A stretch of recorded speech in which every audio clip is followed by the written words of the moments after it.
नवीन नवीन व्हिडिओसाठी चॅनलला like, comment, share, subscribe करायला विसरू नका. नमस्कार विद्यार्थी मित्रांनो, नर्सिंग नोट्समध्ये आपले स्वागत आहे. तर आजच्या व्हिडिओमध्ये आपण बघणार आहोत फिमर नेक अस्थिभंग. फिमर नेक अस्थिभंग म्हणजे काय, तर आपल्या मांडीचे हाड म्हणजे फिमर आणि कमरेचा सांधा जेथे जोडलेला जातो त्या भागाला तडा जाणे किंवा ते हाड मोडणे हा वैद्यकीय भाषेत अत्यंत महत्त्वाचा आणि गंभीर अस्थिभंग मानला जातो. विशेषतः वृद्ध व्यक्तीमध्ये हा जास्त आढळतो. याची काय कारणे असू शकतात, तर याची कारणे बघूयात. ऑस्टिओपोरोसिस, वयोमानानुसार हाडे ठिसूळ झाल्याने, किरकोळ पडल्यानेही, उदाहरणार्थ बाथरूममध्ये घसरणे, हा फ्रॅक्चर होतो. ट्रॉमा किंवा अपघात,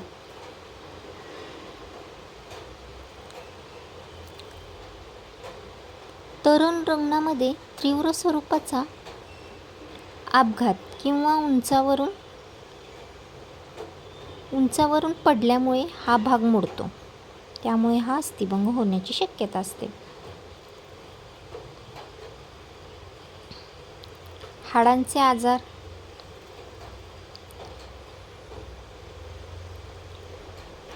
एखाद्याला हाडांचा कर्करोग किंवा इतर संसर्ग झालेला असेल तर याची लक्षणे बघूयात.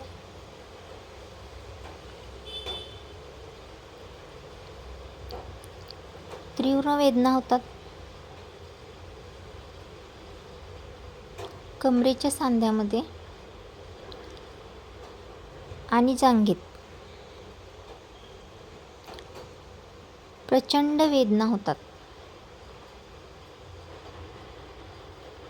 त्यानंतर पाय आखूड होणे,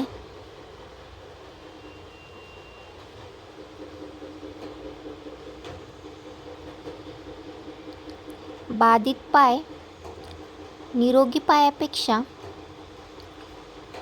थोडा लहान दिसू लागतो.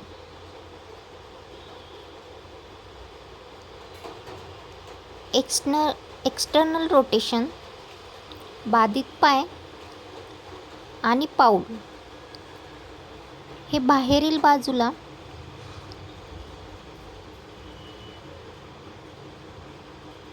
म्हणजेच रोटेट झालेले दिसतात. अक्षमता, इनॅबिलिटी टू बेअर वेट, रुग्ण पायावर अजिबात वजन देऊ शकत नाही किंवा उभा राहू शकत नाही, त्या पायावरती ताण सहन होत नाही. वर्गीकरण, टाईप 1 अपूर्ण अस्थिभंग, इनकम्प्लीट किंवा इम्पॅक्टेड फ्रॅक्चर बोलतात. टाईप 2 पूर्ण अस्थिभंग, पूर्ण अस्थिभंग पण हाड जागेवरून हललेले नसते, कम्प्लीट बट अनडिस्प्लेस्ड. तिसरा अस्थिभंग आहे पूर्ण अस्थिभंग आणि हाड अंशतः जागेवरून हललेले असते, पार्शली डिस्प्लेस्ड. टाईप 4 पूर्ण अस्थिभंग आणि हाड पूर्णपणे विस्थापित झालेले असते, कम्प्लिटली डिस्प्लेस्ड, जागेवरून सरकलेले असते. नर्सिंग व्यवस्थापन आणि काळजी बघूयात. तर शस्त्रक्रियापूर्वी काय काळजी घ्यावी लागते. इमोलायझेशन, पायाची हालचाल रोखण्यासाठी बक ट्रॅक्शन दिला जातो, त्यामुळे वेदना आणि स्नायूचे पेटके म्हणजे जे स्पाम कमी होतात. पेन मॅनेजमेंट,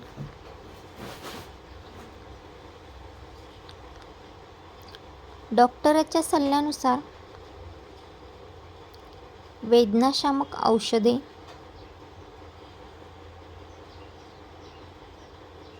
म्हणजेच ॲनाल्जेसिक देणे, याला आपण पेनकिलर म्हणतो. स्किन असेसमेंट, ट्रॅक्शन लावलेल्या जागी त्या जागची त्वचा ही सोलवटणार नाही याची काळजी घेणे म्हणजे स्किन असेसमेंट कर. शस्त्रक्रियेनंतरची काळजी बघूयात. Post operative care. अबडक्शन पिलो म्हणजे दोन्ही पायांच्या मध्ये अबडक्शन पिलो किंवा त्रिकोणी उभी उशी ठेवली जाते, ज्यामुळे पाय बाहेरच्या बाजूला राहतो आणि कमरेचा सांधा निखळत नाही. त्यानंतर आहे न्यूरोव्हास्क्युलर असेसमेंट.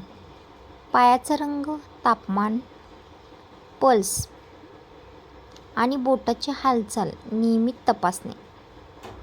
नसांना किंवा रक्तवाहिन्यांना इजा झाली नाही याची हे पाहणे. Prevention of complication. रुग्ण बराच काळ बेडवर असतो, त्यामुळे खालील गुंतागुंत टाळणे अत्यंत आवश्यक असते. ती गुंतागुंत कोणती होऊ शकते बघा. तड बेडवर असल्यामुळे बेड सोर्स होण्याची दाट शक्यता असते. तर यावेळी काय काळजी घ्यावी तर दर 2 तासांनी रुग्णांची पोझिशन बदलणे. DVT म्हणजेच डीप वेन थ्रॉम्बोसिस होण्याची शक्यता असते. तर पायाचे हलके व्यायाम करून घेणे. त्याचप्रमाणे रक्ताच्या गाठी होऊ नये म्हणून काळजी घेणे.